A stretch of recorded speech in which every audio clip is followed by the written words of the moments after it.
Hello, JMS 415. I am Haley Blackburn, your instructor for the fall. I'm so happy that you're here and that you clicked on this video so I can walk you through the syllabus. I know that you can read it on your own, but I'm just going to expand a little bit so you know what's going on. I'm excited to see you on our Wednesday sessions, and let's get to it. So, I'll move myself up here in the corner. How's that? Obviously, standard syllabus, email, find me. You can follow our class Instagram account and my personal Instagram account if you feel like it. My audience for that Instagram and that social media content really is oriented towards the graduate school experience, as I am finishing up my doctorate from CSU, and so if you're interested in graduate school, then you might find my content and especially my network, the people that I follow, helpful. And then definitely you can feel free to follow me on LinkedIn as well. And this first page, solid, table of contents, so you can jump around to whatever you need. If you forget and want to relook at our weekly class schedule, or assignment values, whatever it is, you can easily jump to it. Since syllabi usually have a lot of content in them, I just wanted to make it easy for you to just grab what you need. So we'll just kind of go through these key points again. I'm not going to read this to you because you can read it, but I will just kind of expand on what's going on. So first, as far as that learning environment philosophy, the most important thing for you to know is that you are an active participant and ultimately in control, right, of your learning. And so my job, why they pay me to be an instructor, is really filtering through a ton of information to kind of come up with those most relevant points, summarize all the things I know, have learned, take my experiences from working out there in content marketing and completing social media campaigns, and really distilling that into a learning environment. Opportunities for you to, take what I have always felt the most applicable and kind of key points from a lot of readings, and be able to practice in the opportunities that I have kind of created, facilitate, and then to just give you some feedback, some things that you can think about. Your role is actually taking advantage of all these opportunities, reading the articles, listening to the podcast, lectures and summaries, and trying something new, trying your best, actually giving a little bit of effort into these practice opportunities, which are your assignments. And so I am just looking for you to practice, grow, refine all of your skills in our class.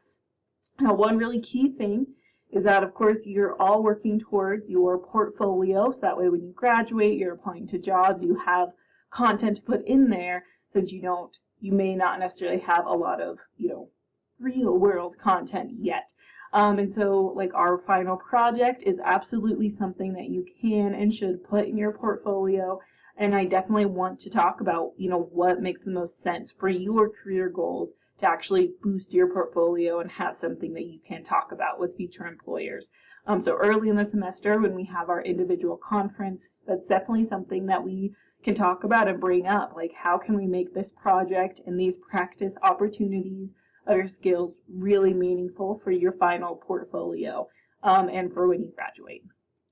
Now, 3 things that I really believe in when I'm teaching, what I'm looking for in students, really creativity, right? Use of original ideas, be inspired by things, revise your work, be inspired again, add new things, just, be creative in this class. I also really value self-efficacy, that belief, right, in your abilities to achieve your goals. And what that really means is find and use the resources that are going to help your learning. Those resources might be, me and stopping in office hours. It might be reading through extra things on HubSpot because the article I provided really resonated or intrigued you. It might be going to our writing center so that way you can get some support on that proposal that you're going to have to write. You just, you can do it. You need to believe that you can do it, but also use the tools to help you do it.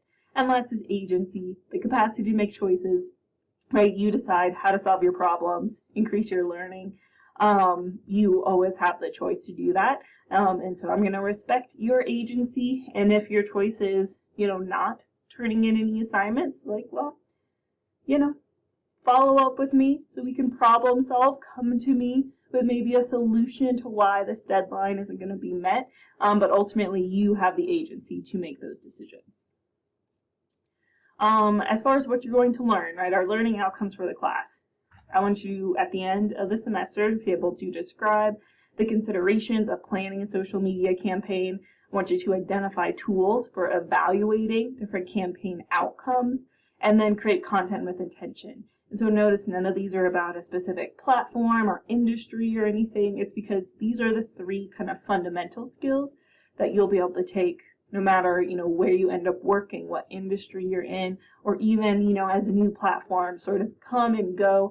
At the end of the day, you have what it takes to make any platform in any scenario sort of turn into a well thought out, well executed social media campaign. You can also use a lot of what we're talking about with other types of campaigns. It doesn't just have to be in social media. A lot of this honestly could be applied to various projects, event planning, a lot of stuff. So it's a very versatile kind of skill set that we're focusing on this semester, but we are practicing all these skills through that lens of social media campaigns. As far as the materials, I will be following along with this textbook. However, you do not need to buy this book. Absolutely, if you are, a real reader and you want to follow along with me specifically and read for yourself, this is the book. It's in there. You can certainly purchase it. Came out in 2019, so about as recent as we can get. But of course, social media changes really quickly, which is why I'm not requiring you to buy it. And so what I'm going to do in Canvas, I will post my own kind of summaries, notes. It'll be in the form of a podcast rather than like a video, just since I think podcasts are a little more mobile for you to take with you and listen anywhere. You'll have a transcript of that audio so you can just read the transcript. And I'm really going to be summarizing kind of the key points, layering in more recent examples. And then I will provide any other materials, extra articles to read or like a video to watch in Canvas. So you don't need to buy anything for this. Social media professionals have to continue learning, and so there's a lot of great resources out there. Again, my job is kind of filtering through all of the options to give you, something manageable to digest. So we are following this book, kind of the structure. It's outlining what I am giving to you, but you don't need to buy it if you don't want to. Also, we have this class Instagram account. Definitely encourage you to follow that. I'll be posting, supplemental content. So everything that will be on like exams and what you're really graded on in your practice opportunities is going to be available through, actual class in Canvas. But this is a great place for you to engage, connect, DM me a quick question. That's worked really well for past classes I've had. And I will just, be posting little reminders, doing stories, sharing just extra examples, that kind of stuff. And then you can also connect with each other. There's just a whole bunch of extra resources. Read that. Click on the links, whatever is applicable to you. There's amazing resources at UNC that honestly are underutilized, but some of our most successful students are successful because they use the resources that you're already paying for with your tuition. Okay, expectations. The biggest things, attend class on Wednesdays. You won't be directly penalized if you miss, because I totally understand. Sometimes we miss work. It happens. But of course, being there is going to help you find new examples. It's an opportunity to ask questions. You can get inspiration from your classmates, review the materials. And so I want you to come to every class session, if you can, but you don't need to worry about like making it up or losing points if, you're sick or whatever and you can't make it. You will be able to earn extra credit, though, if you attend at least 10 sessions. You're going to turn in every assignment through Canvas. Everything is going to be at midnight. So you just need to worry about the date. Just know everything you turn in, that final due date is midnight through Canvas. And then last, I really want you to be, again, inspired. We're a creative industry, but don't just copy things. That's not really practicing our skills. Creativity is a skill that can be honed and practiced, but if you just copy a template or you just copy something that you saw, out in the world, that's not really flexing your creative skills. All right, so attendance, like I said, I want you to come, but if you, are missing, that's okay. I will be taking attendance every week, but again, that really comes into play at the end of the semester, where you can earn 1 point, which is 1 percentage point back if you have actually participated and attended most of those sessions. The biggest thing with the assignment submissions, again, if you are going to miss a deadline, which totally happens at work, sometimes it just doesn't come together, you need to let me know and you need to explain to me, okay, why are you going to miss this deadline? When can you get it done? Come to me with a solution, and then we will, compromise and find what's going to be fair for you, fair for the class, fair for me, having to, extend my grading timeline. But I want you to come to me, let me know what's going on, and most importantly, say, hey, I'm not going to make the deadline on Sunday because I had 2 other exams this week and my dog was sick and whatever's happening, but I definitely, can get it done by Wednesday. Can I have an extension till Wednesday? And then I'm going to hold you to that solution. So just come to me. I'm here to work with you. My background is actually as a student success coach in HSS previously, and now I work with advisors and kind of help with academic probation stuff. So I totally understand life, right, and what happens as a student, but you do need to come to me so I can help you. Academic dishonesty, read the bear code. Obviously, don't cheat, don't plagiarize, don't copy. It'll be a problem. Now, when I'm talking about being inspired but not copying, here's just like super quick example that I mocked up in Canva. So this was the original template. This is like cupcake party. So I would define copying as just changing the color, maybe changing the font a little bit, putting in your own content, but like it's very clearly the same template. And so I consider that copying. Will I necessarily know if you just did that to a template? Maybe yes, maybe no. I obviously use Adobe Spark and Canva especially often and have seen a lot of content. So the bottom line is, if I recognize what you turn in as a template, that's where the problem is going to lie. If I don't recognize it, I guess you got away with it, but I encourage you to just, flex your creative skills a little bit more. So instead of just changing a few colors around, but it's like clearly still the same thing, this was built exactly from that same template. And it's just changing the real core of it, the structure. And you can see where like that seed still remains. Like I really liked the idea of this background kind of colors, the lines. I really liked the idea of a bright array of the cupcakes and that visual, but I just transformed it a little bit to kind of match my new pretend like business I was making this up for.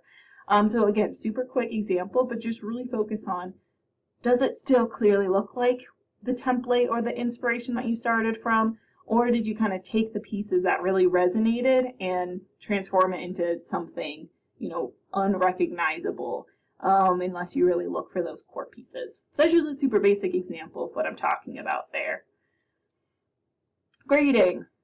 I grade in a really comprehensive way, which just means that I'm looking at your whole project. I'm not kind of tallying up little tiny points here and there and adding them up in a rubric that way. Instead, I really am taking like, what is the whole of what you're doing?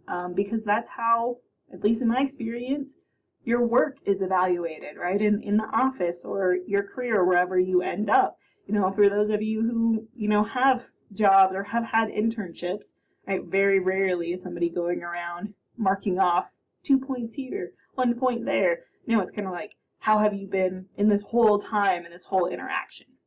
So that's really what I'm looking at. Did you meet the objectives? Every assignment, we're going to outline a couple things that like you have to do, you have to contain. So I'll be really looking for that. If you miss those objectives, that's where your grade's really going to be impacted. And then I'm, thinking about, okay, what I know from our interactions and conversations, this is who the audience seems to be. How well does it, seem to play to that audience?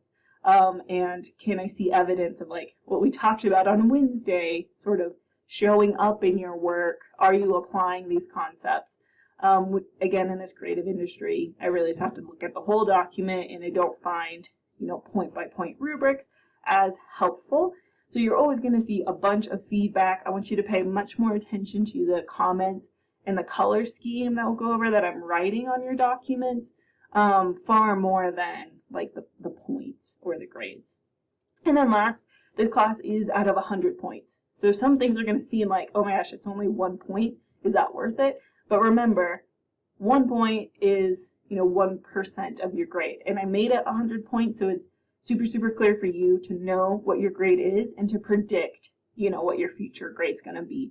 So if you have 86 points, going into that final exam, you can easily predict if I score, however many points in the final, that's what my final grade is going to be in this class. So it's out of 100. It just is impactful because there are going to be assignments that their total worth is 1 point. And you're going to get like, 0.5 on it, which is kind of like weird in the moment. But at the end of the day, it's really clear for you to know, oh yeah, I have a 74.5 in this class. You have a 75%. Here's just more on the comprehensive grading for you to peruse. The big things is really just thinking about, what it's like in the workplace. So I've kind of based this around what you might encounter as a professional. So if you earn an A on something, it's really equivalent to like, I really didn't find that many improvements, I'm kind of nitpicking. It's really clear that you've been creative, you've really thought about, what you've learned and your audience and your purpose and applied all these things. And you can think about an A as like, you really amazed your boss. Like you're going to turn in that work to your boss someday and be like, wow, I'm so glad I hired you. Like this is fantastic. You're going to be in that kind of line to get raises and promotions if you keep doing that type of work. If you earn a B, which is the most common, most people will, you can think of that as like you're doing what you're paid to do. Like you did what you're supposed to do. You've satisfied your boss. They're happy with you. You're just showing up and doing your job, right? So if you want an A, really think about like, is this amazing, right? Am I really pushing myself, or am I just meeting the expectations? Am I just meeting the objectives, but, there's nothing particularly like, yes, about it. And then if you get a C, that's really because you didn't fulfill one of the objectives or the requirements of the assignment. You can think of that as like disappointing your boss. You might, have to go in their office and have a chat about more training, which kind of would equate to you and I having a chat about just, what's not quite connecting between the materials and your work or what happened. And then anything below a C, just think about that as like, you're really not doing well at your job right now. Something really needs to change. And that's really if you like just don't do the assignment at all. So that's really, I'm only really giving out kind of 4 grades on any assignment. Again, because that's how I've always been assessed at work with, my real projects and real campaigns and real posts. My boss is like, yeah, this is great. Okay, this is good, thanks. Or like, ooh, we have a lot of revisions to make. This isn't where it needs to be. You can like read more about that, get examples. These color codes, you'll see that, when I'm grading, but I do really like to work on those bright spots. Bright spots are something right in our first week podcast you'll listen to. But anytime you see green on your work that you turn in, that means like, yes, this is working. I want you to replicate this with intention. Like, this is really helpful to the audience, to your project. This is great. Whereas yellow is going to be those growth areas, those things that you can, you can recalibrate, maybe adjust, change for the better. And then the other colors. Basically, to earn high scores, draft, revise, take that time, that effort.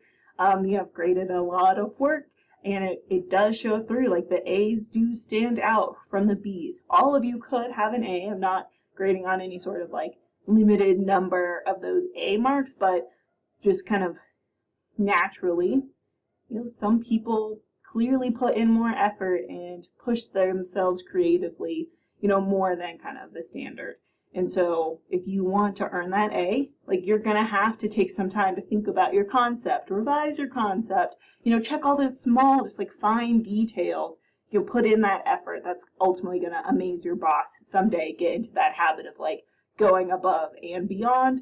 And you can think of it as showing up your coworkers, though that's not a very collaborative mindset, but it's kind of that low key, you're doing work that's really above and beyond what they expected. All right, values, due dates. Again, this class is out of 100 points. If you have 84 points, you know exactly where you're at. Every kind of week, we're going to have these mini projects, and by mini, I'm meaning like a page or two. It's going to be a pretty small scale, very focused on what we learned that week, so a small application. They're framed as competitor analyses, which is a common thing we need to do with social media campaigns, where basically you're going to find examples, of that week's theme or topic, and just kind of break it down, explain it. Sometimes you might be creating, a new mock-up or post example. Sometimes it's more like a reflection, but they're really small, and really shouldn't take you more than a couple hours. Very small scale projects. There's 12 of those total. So each week they're worth 1. So if you miss one, it's all right. If you decide not to do any of them, that only becomes 12% of your overall grade, and you are, then looking at a B if you did it perfectly on everything else. Then we have sprint projects, and you learned about sprints in that podcast for week 1. So if you haven't listened to that, go and do it. But basically at the end of each of our sprints, our kind of themed sections of work, you have a bigger project. That is something you should be working on throughout the whole month, the whole time of the sprint. The mini projects certainly feed into that bigger one. That's worth 63 total points, and then you will have a final exam at the end of the semester for 25 points. Yeah, that just kind of goes over that more. I mean, obviously we will talk about all of these mini projects and the big projects throughout the semester, and you will be able to read the instructions on Canvas. Basically the 3-hour strategy brief is the first one, kind of short. Here's what I think I want for my big project. The next sprint, build on that brief with a full proposal. You're really fleshing out your idea. And then at the end of the semester, during our final exam period, you will be pitching, you'll be presenting your campaign strategy to the rest of the class. So here's just the schedule. You can read over it. You can see we've broken it into 3 key sprints. And so all of these things are due at the end of your sprint. I recommend keeping up with your projects throughout the week. But again, if one week you have an exam in every other class, or you have, life is just bananas, that's fine. You have flexibility. You will control your schedule. But again, just like I've personally experienced in pretty much every workplace I've been in, or internship I've done, it's you have a deadline that's set a little bit out. You have a lot of things expected to be done by that deadline, but it's not micromanaging every single day or every single week what's happening. So this is your time to just practice managing both a lot of tasks, but also a big project with further out deadlines. So everything contained in this sprint, right, is due at the end of the sprint. Everything contained in this sprint is due at the end of the sprint. Everything contained in this sprint due at the end of the sprint. And then Wednesday, December 8th is our final exam time. Do not plan to travel. Do not book your flights. We have an in-person exam time where you give your pitch, your presentation. You need to be here Wednesday, December 8th. We'll have more details on the room and everything. As we get closer, they schedule those things early in the semester. As far as the extra credit opportunities, you can get up to 2 points, which would be 2%. So if you, are rocking an 88 and you do both of the extra credit, you go from an 88 to a 90. You go from a B to an A. So again, 1 point doesn't seem like a lot. We're out of 100 this semester. Basically, if you do all the practice portals, these are non-graded little mini quizzes about each week's theme and topic.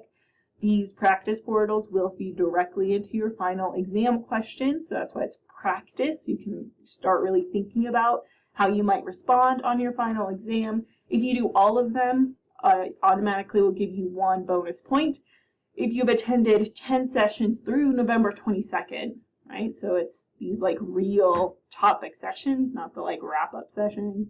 I'll give you another point. And kind of more schedule, again, if you buy that book, these are the actual page numbers that I'm referencing. Again, you don't need to. Here's just an idea of what the sprint or what the competitor analysis projects, those mini projects would look like. So for example, August 30th, our first real one, you're going to just find a brand, any brand out there kind of in your industry, but you can just explore whatever brand floats your boat, and actually look at 3 platforms that they're on and compare them. So it's, smaller scale projects, not things to like stress too much over. But obviously, if you don't do any of them and are suddenly trying to cram all of them together in that week before it's due, it's going to be a lot of work. So space it out. And then last, remember, you have the right and you should be in a space where you feel safe. And if anything is happening, definitely you have places to report. You have free counseling here on campus. You have an extremely affordable psychology clinic on campus as well.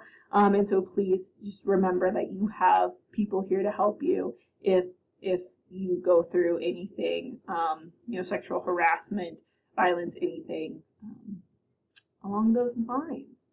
All right, so that was my kind of walkthrough explanation of the syllabus. You'll have opportunities, obviously, to ask questions anytime. And at the end of every class session, I'm going to have a specific opportunity for you to, schedule time for office hours. I've just built that into our kind of wrap up each week. But I do work full-time as staff on this campus as the academic practices and review coordinators, which just means that I am literally here checking my email Monday through Friday. I work remotely a couple of days a week. So if you are going to just stop in my office, do, email me or set up an appointment first just to make sure I don't happen to be remote that day. If I am remote that day, we can Zoom or something. But otherwise, I am a staff and an adjunct, right, faculty and instructor. So I'm definitely available. We just need to stay in touch. All right, I look forward to getting to know all of you. Thank you so much. Follow me, follow our class account, and let's learn together.